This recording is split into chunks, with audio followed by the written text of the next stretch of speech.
Welcome to the Podcast, a podcast about podcasting from True Story FM. I'm Pete Wright, and that's Andy Nelson. Hey ho! We were supposed to do a podcast last week, but we just totally waved off because we were waiting for this report to come out, the Q4 2024 PodScribe performance benchmarks. We like PodScribe. They do good data. They give good data. And so we finally have that report, and there are just a few points we want to bring out that we think will affect and impact and be of interest to our podcasting clients and showrunners. Do you have any opening thoughts? Well, they're always interesting to review these quarterly reports that they put out there as far as how it relates to podcasts and advertising and where to place your ads and how many ads are effective and what types of ads are the most effective and the other types of statistics that they really dig into. And this one really was digging into just a lot of benchmarks and efficiency of advertising and everything. And so it's really interesting to look at this, especially because they started really just digging into some other elements like incrementality, which we'll talk about in our conversation here.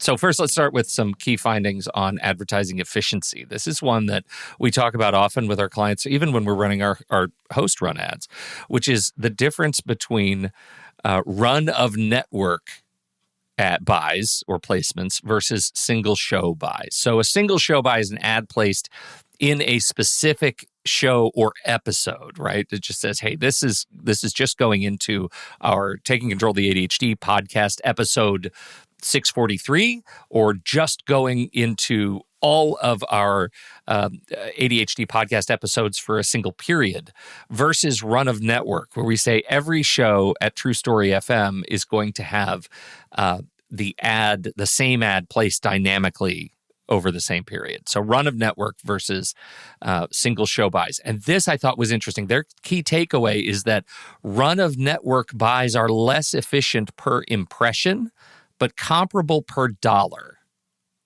What does that make you think of? You can almost see either way it could potentially work. Like you can maybe spend a comparable amount if you're reaching a broader audience that they're not necessarily all going to fit when you do like a run of network ad. But again, there's a sense that you're going to be still reaching kind of a similar number of people as far as the financial side of things. Right.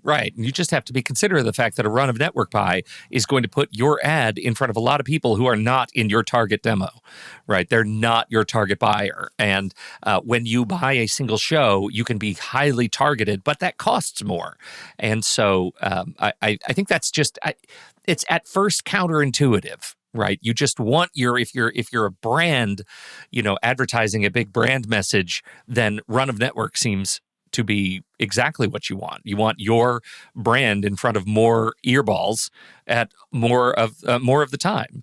But podcasts show such high performance in a highly targeted fashion that makes that old thinking, the broadcast brand advertising, it challenges that kind of old thinking, which gets to our next point, small shows versus large shows. This is a hard one because we don't have as good of data in this report about medium-sized shows. And True Story exists in the small targeted show to medium-sized show. What we have here is that their findings show that small podcasts drive more engagement per dollar and impression than larger ones. Well, it's very interesting, but I think it speaks to the fact that when you have a smaller show, you're likely to have an audience that is very engaged. They're very focused on your niche, and when you're pushing particular products through it, that audience is more likely to be tuning in, listening, and interested in buying. And when you have those large shows, again, there's going to be a higher cost to it, cost per impression. You're probably not going to get as big a conversion rate. It just speaks to the nature of some of the benefits of having that niche audience. Yeah, I think so. And knowing that your niche audience has already worked harder to find you, therefore they're sort of interest and affinity to what you're talking about is higher, and their allegiance likely to your show is higher, so their trust is higher. And when they trust you, they actually listen to what you say. And when you, as a host, read an ad that you feel strongly about should belong on the show, you actually make an attachment to that listener in a way that the biggest of the big shows, the plus 1 million download shows, don't have. And that's why we podcast, because we love it because of trust. So that was the next big interesting learning for me. And finally, this is one that I know is right in your wheelhouse, the growth of simulcast. So what is a simulcast? We're talking specifically about YouTube and RSS. When a podcast is available as both an audio RSS feed and a video on YouTube. All of our shows are available on audio RSS because of the implosion of Google Podcasts last year and the rise of YouTube Music as the predominant RSS-based delivery tool for podcasts on Google. So the YouTube Music app is where you find all of our RSS audio feeds. But the simulcast is when you actually have a video version of your podcast also on the main YouTube channel. Talk about that. Well, it's just, I think it speaks to the fact that, in a lot of these cases, people like to watch people talking. And even if it's not like you're literally watching them, but it's just kind of something going on in the background, I think it speaks to the fact that there is something human about that connection. It's like having the news on or something, right?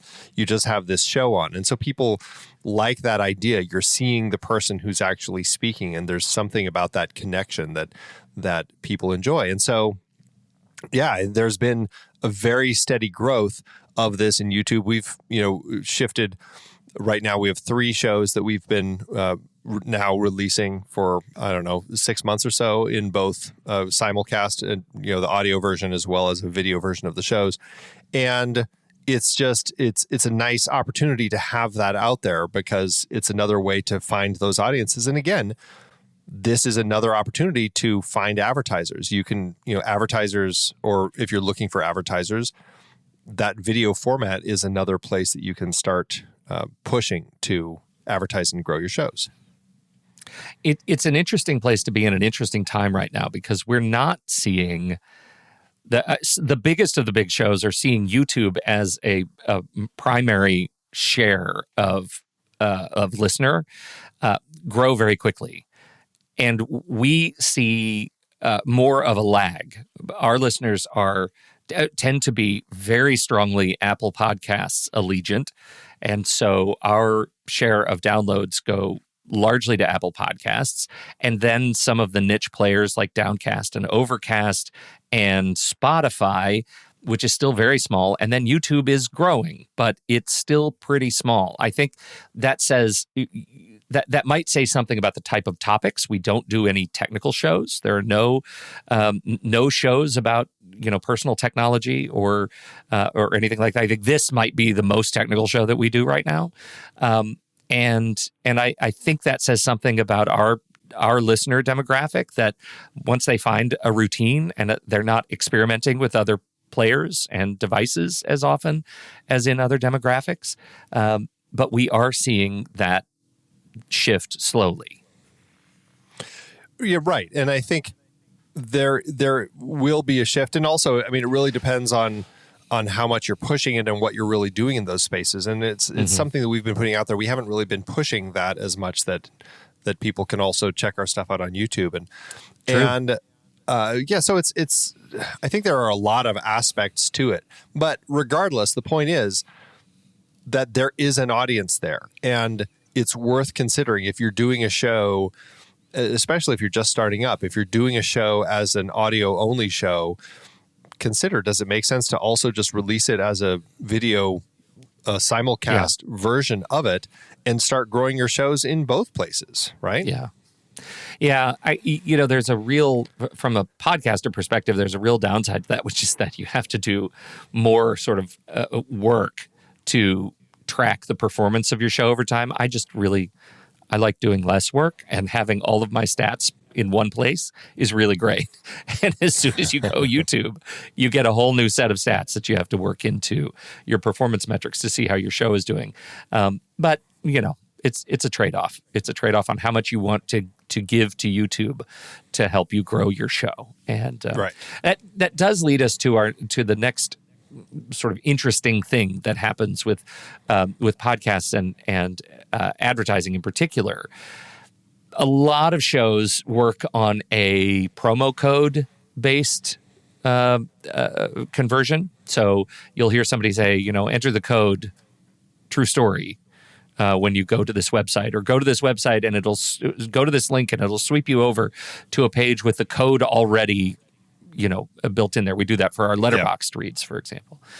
And promo codes, the learning here that is interesting is promo codes underreport actual engagement because listeners may search for the brand later instead of using the code. So they've heard your brand, they go to the site much later and then use the code. So right now, you're seeing a lot of push toward pixel-based attribution, so putting a little string of code, an advertising pixel, embedded into your links, which capture delayed conversions by way of placing this data in your browser. The lag report is interesting. I mean, it's a significant increase in conversion. Capturing those underreported conversions it's big, 5 times higher conversion using pixel-based attribution. It's significant. The reason this is important. How often do you buy a Coke?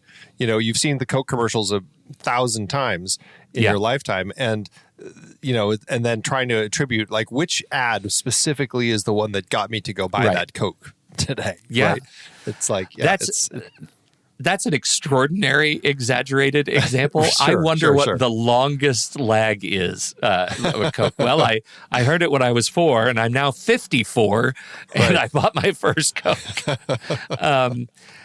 But there are two things that tracks. First is just the raw number. You're actually tracking more data when you work with your the publisher to actually use a pixel-based attribution. Whatever your love or hate of tracking pixels, it just gives you more data. But the other piece is something we've been talking about for a long time, which is there is lag between how long after a listener hears an ad to that listener taking action. And sometimes it's very long. 40% of engagement, according to the report, happens in the first week. So your episode drops, and within the first 7 days, they're going to take action.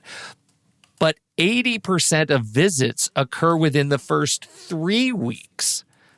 Right? That's a lot of people. So 40%, those are two different measures. Those should not equal 100. 40% of engagement happens in the first week. 80% of visits occur within the first 3 weeks.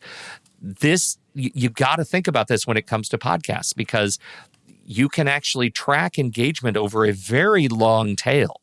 And I would say that 3 weeks is probably an average where you have people taking action on a tracking pixel that is 6 weeks later or 8 weeks later because of the way podcasts work. And I think that's an interesting note. I think this is all very valuable. Don't get me wrong. I think there's a lot of value in all of this. Inevitably, you're still missing data, right? You're still going to have people who hear you talk about something and maybe don't click it on their phone, but later when they get to work, they go and they look it up or something and they find it. And you're still going to be missing those sorts of things. Like if I hear it in one place and then I go look at it on the computer or something, you're still missing it. So inevitably you're always missing it. And so I think that there is this, there's logic to what they're talking about here. And I like that they have this way to kind of find exactly something that's better, to get a better sense of actually how much there is. It's just also important to remember that it still is all that we're able to track at this point. Like, you can't track everything, right? Well, yeah, and that's something that we've been talking about for a long time, which is there is an act of faith. Podcasting is an act of faith when you're using it for branding, because, or for some sort of action that you'd like somebody to take, because the connection between the podcast as an act of marketing and the action as an act of listening is opaque. You just you can't see it. So we could do our best to get as much data as we can, but ultimately, if you want to have a podcast to drive action, you just have to buy into the fact that it's a long game and it's a relationship game between one to many, you and many, hopefully many people in your audience. And the greatest feedback that you can get is people who listen and then actively sit down and send you feedback and write questions to you for you to address later. That's the best feedback, to know that your listeners are engaged. They're engaged in the content. So you just have to have that podcast act of faith. Yeah, yeah. I mean, it's like any sort of broadcast. You're putting something out into the world. You just are hoping that people are tuning in, and yeah, exactly. Well, and it gets to the last point, which is they're talking about podcast incrementality. And I think this is, from the perspective of PodScribe, they're talking about incrementality from the perspective of ads, right? The percentage of conversions that are directly caused by podcast ads isolating their impact on the brand. So they're saying here, with regard to the advertising, they're talking about podcasting driving a 34% incremental lift versus streaming, talking about streaming audio like Pandora and Spotify and Apple Music that includes ads, giving a 17% median incremental lift, which is, a non-trivial difference. And they're what they write in the report is that they theorize this is because podcast listeners are harder to reach, making podcast ads more likely to drive new conversions. Going back to trust, what does that make you think about? Do you listen to a lot of Pandora and follow up on those ads? I think it speaks, again, kind of to what our conversation was about the difference between when you're advertising on a small show versus or a run of network or a large show, right? It's like the podcast ad is so much more specific to your audience, or you have a specific set of people going to download your episodes and listen to your show that they're, over time, again, the incrementality, they're more likely to eventually get to that point where they are converting. They become a new conversion and actually follow through with the advertisement. Whereas streaming, I think it speaks to something that is on in the background and the ads are there. You can reach a broader audience with it. It's exposed across more channels and everything. But again, because of that, you may not be reaching people who are as invested in what it is that you're selling. And I think the report, we'll put a link to the report so you can go take a look at it, but it supports a lot of the things that we've talked about. Their additional data supports a lot of the things that we've been talking about for a long time. Host-read ads perform better. Host-read messaging performs better than brand messaging, and placement is, they've got a lot of detail on placement, but all of that stuff is stuff we've talked about before on the show. We'll leave it to you to read the report if you are so interested. Yeah, lots of great detail in here, and it's just a lot of statistics. So, yeah, but it's worth chewing over. It's worth thinking about when it comes to your own podcast and what you're putting out there. I think so too. I think that's it for today. Do we have any other hot news? Anything hot off the presses, Andy? I think that's the big one. This is the hottest off the press that we have. The hottest, indeed. Glad to be able to do this. Thank you, everybody, for downloading and listening to the show. We appreciate your time and your attention. We like to do the show, every couple of weeks. We've got a button on there that allows you to ask questions of us. That's a new button. It's a new button on the site. So follow the link in the show notes. If you have a question, you'd like some feedback on it, we would love to answer it for you. Yeah, so check it out right over there, truestory.fm. Just follow the link in the show notes, and we'll get back to you. On behalf of handsome and talented Andy Nelson, I'm Pete Wright, and we'll catch you next time right here on the podcast, a podcast about podcasting from True Story FM. you.